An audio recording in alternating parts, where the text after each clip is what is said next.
الحمد لله رب العالمين وصلى اللهم وسلم على نبينا محمد وصحبه أجمعين ودرسي تضبط اللحدانات كتاب كان حكم وفوائد من روائع الإمام ابن القيم رحمه الله.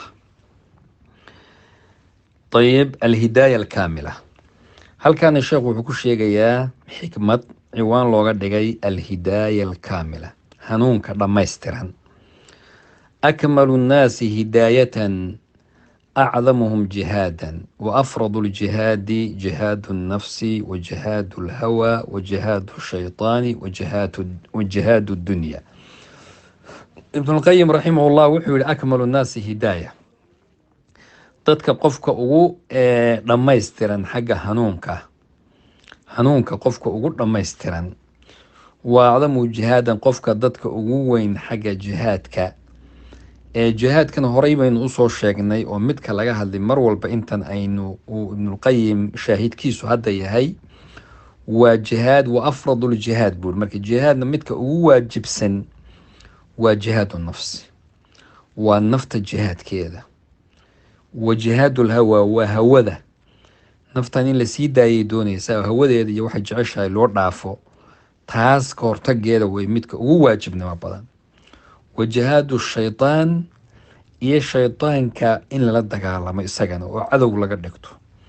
wa jihaadu dunyaa iyo adduunyada nafteedii oo iyaduna uu qofku xirsiga iyo dadaalka uu adduunyo ku samaynayo ay tahay midda iyadana waa karkaarka weydaarinaysa.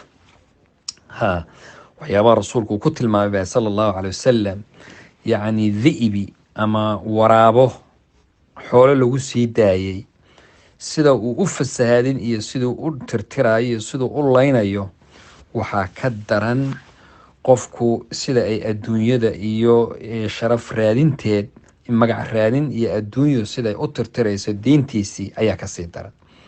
haddaba qeybaha jihaadka ugu sii weyni oo ugu waajibsani waa nafta oo ilaahayna wuxuu leeyahay walladina jaahaduu fiina lanahdiyannahum subulana.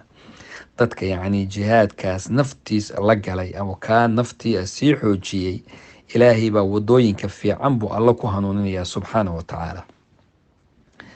jalaa-ul qalbi, macluumo kale ayuu sheekhu ama xikmad kale macluumadaa hore kitaabkiisa alfawaa'id ayuu ku sheegay ibnuqayim raximahullah.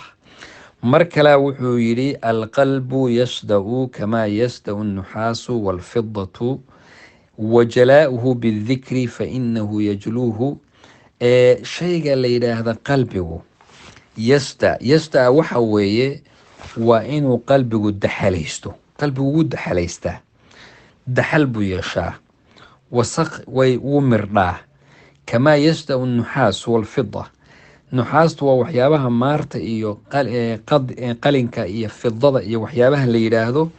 waxyaabahaas bal birta waxaad fiirisaa meelaha laga tegay oo mathalan ama garaashyada oo kale ama reer baadiyaha markaan ahayn oo kale, reeraha guure oo kale, meesha birta looga tago siday u daxalaysatay birtaa waxa koraya oo dul saaran bal arag. marka shaygaas qalbigu sidaas oo kale buu daxal u yeeshaa isaguna. haddaba daxalka qalbiga maxaa tirtiro oo loogu noqdaa? waxa tirtiro ugu weyni waa bidikri. dikriga ilaahay ayaa qalbigaas lagu nadiifiyaa. sida birta loo nadiifiyo waxa lagu nadiifiya qalbigu waa dikriga ilaahay. wuxuuna noqonayaa haddii dikrigii lala yimaado inuu qalbigii noqdo mid cad uu noqdo sida miraayada oo kale, marka dambe uu isu soo bedelo. ibnulqayim mar kale wuxuu lahaa macluumada hadda aan sheegnay wuxuu ku sheegay kitaabkiisii alwaabil asayib min alkalimi ayib ayuu sheekhu ku xusay. mar kale ayaa wuxuu lahaa sada alqalb biamrayn, qalbigu wuxuu ku daxalaystaa laba shay. marada u fiirso labadan shay iyo laba dawadooda ah. labada shay uu ku daxalaysta qalbigu waa bilghaflati waadhanbi.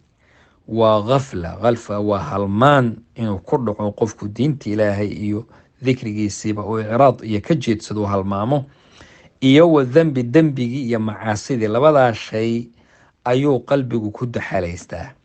wa jalaa-uhu bishay-ayn, wuxuu ku faydmaa qalbigaasi ku soo noqdaa oo muraayad ku noqdaa oo ku iftiimaana laba arrimood: bilistigfaari wadikri.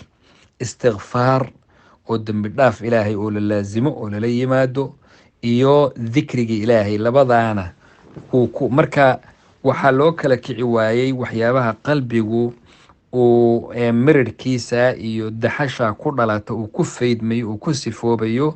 waxa ugu weyni waa dikriga ilaahay. dikriga ilaahay qur-aankii baa ugu horeeya, adkaartii ilaahay baa ugu horeeya, diintii qur-aan la aqriyo, kutubtii sunnada ahayd, wanaagga diinta wey dikriga laguu sheegayo, iyo haddii adkaartii la aqrinayo oo tirada badnayd ood garanayso oo kala duwanayd oo xilli walba lahayd. marka taasaa qalbigu ku noolaadaa. ilaahay subxaanahu watacaala qalbigeena mid xaya oo nool allah ka dhigo. ilaahayna subxaanahu watacaala fitanta adduunka maa dahara minha wamaa batana bahayna garmariyo. wajazaakum allah khayr wabaarak allah fiik.